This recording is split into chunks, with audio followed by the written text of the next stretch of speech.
Hello भाइयों, नमस्ते। राम राम, राधे श्याम, जय श्री कृष्णा, सीताराम। आजकल बहुत चर्चाओं में मैंने सुना है, न्यूज़ में भी, वैसे भी मीडिया में, टीवी में आए दिन ये 2-4 दिन से चल रहा है। पता नहीं कौन ये बागेश्वर धाम है, कोई धीरेन्द्र शास्त्री की ये जानकारी में मैंने न्यूज़ में सुना हुआ है। ये चल रहा है, काफ़ी चर्चाओं में है। तो आज सुबह देखा तो रोहिणी जापानी पार्क में समर्थन में काफ़ी लोग उतरे हुए हैं। तो मैंने इन्होंने जीवन परिचय भी अपना दिया हुआ है। तो मुझे ऐसा लगता है कि आदमी को अपने कठिन प्रयासों से या प्रयत्नों से, पूजा पाठ से भगवान उसको फल देते हैं, जो कि धीरेन्द्र शास्त्री को मिला हुआ है। अब इनके पीछे उसमें जाइए, बैक में इनके जीवन के कुछ क्षणों के लिए अगर जानकारी लेना चाहे कोई, तो पहले तो वहाँ से चलना चाहिए। तो इसकी तो मैंने सुना है, मीडिया में भी या न्यूज़ में भी देखा है, तो उनका किसी ने कोई जिक्र नहीं किया।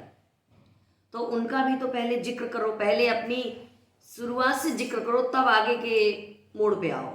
तो मेरा ये कहना है कि वो स्वयं बता भी चुके हैं, इनके मम्मी पापा भी हैं, भाई भी है, बहन भी है, कि दादाजी इनके थे तब भी इन्होंने बड़ा कष्टों में अपना जीवन यापन किया है।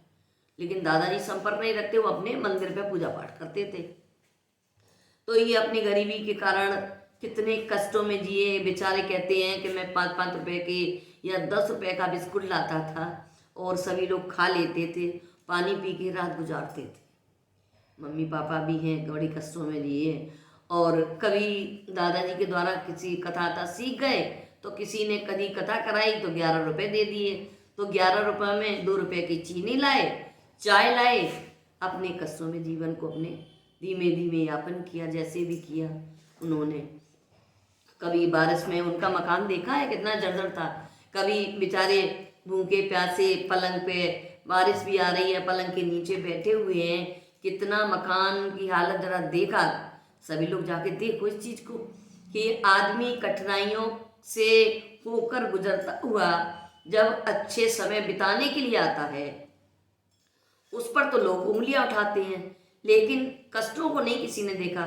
कोई कभी गया, उनके इतने कष्ट हुए, इतनी परेशानियां पड़ी, तो क्या मेरी समझ में कभी कोई गया मीडिया वाला, या कोई जो आज उंगलियां उठा रहे हैं कि धीरेन्द्र शास्त्री ऐसा है वैसा है, तो कभी कोई पिछले में कभी गया होता दान करने, उनका समर्थन देने, उनके कष्टों को दूर करने, तब तो आज उंगलियां उठाना अच्छा लगता है।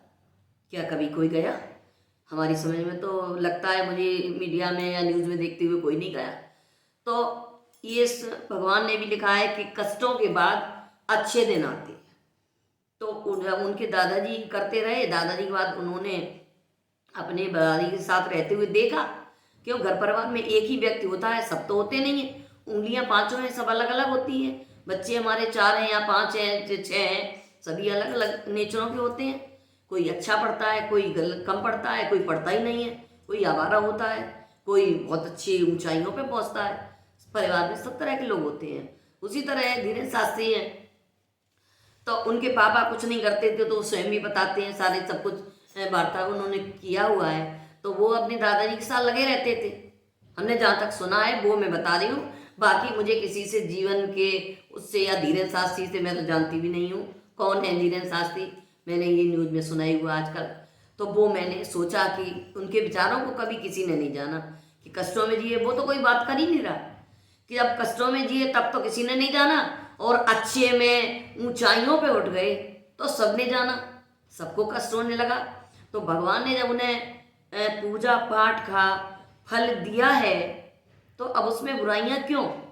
वो कभी किसी को बुलाते नहीं हैं, कभी किसी को निमंत्रण नहीं देते हैं, कभी ये नहीं कहते कि मेरी कथा कराओ आके।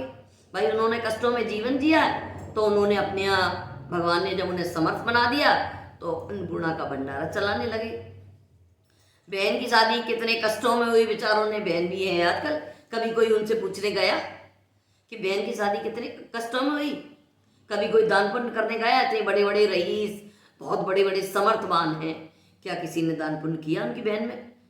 सामर्थ्य दिखाई कि लाओ तुम गरीब हो, कष्ट में जी रहे हो, तो मैं शादी पूरी करता हूँ।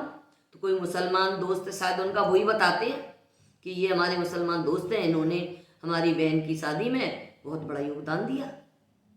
तो ये जिसकी जिसकी जहाँ इच्छा हो वहाँ अपने करता है।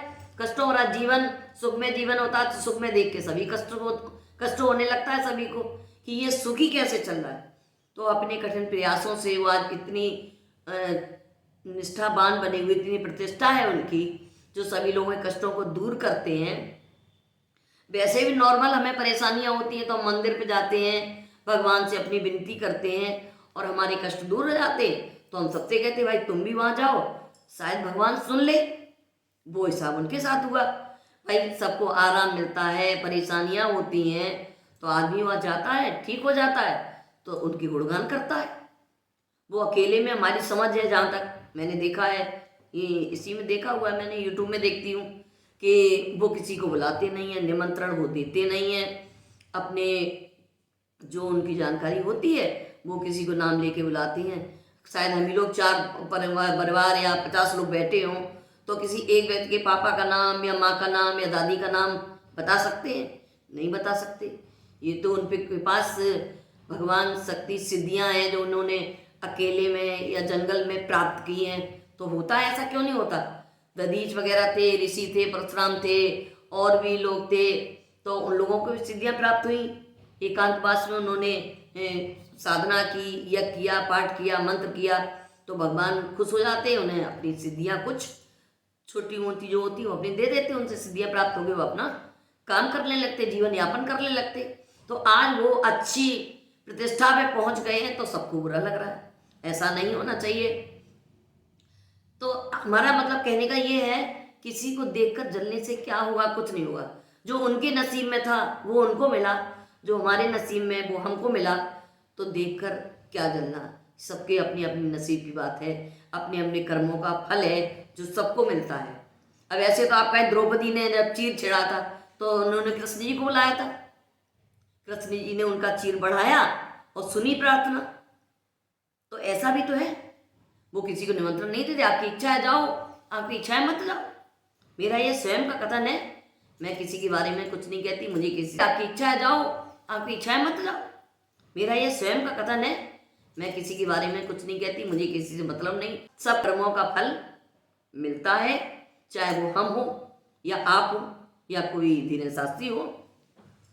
तो उनको कर्मों का फल जहाँ तक कष्टों में था, कष्टों में जिया, और अब उन्हें भगवान उनको मिल रहा है। बाकी सनातन धर्म में जो है वो अपनी अपनी आस्थाएं हैं, मंदिरों में जाना, पूजा करना, ये तो अब एक सनातन धर्म का वो प्रचार कर रहे हैं, पूजा पाठ का प्रचार कर रहे हैं। सभी अपने अपने धर्मों का प्रचार करते हैं, तो वो भी अपने सनातनियों का प्रचार कर रहे हैं। और तो हमारी समझ में वो कुछ नहीं कर रहे, जितना मेरी समझ में आया। सनातनी में बहुत पूजा पाठ होती है, कोई ज़्यादा करता है, कोई थोड़ा करता है। ये मेरे स्वयं के मत है जो मैंने आप तक विदित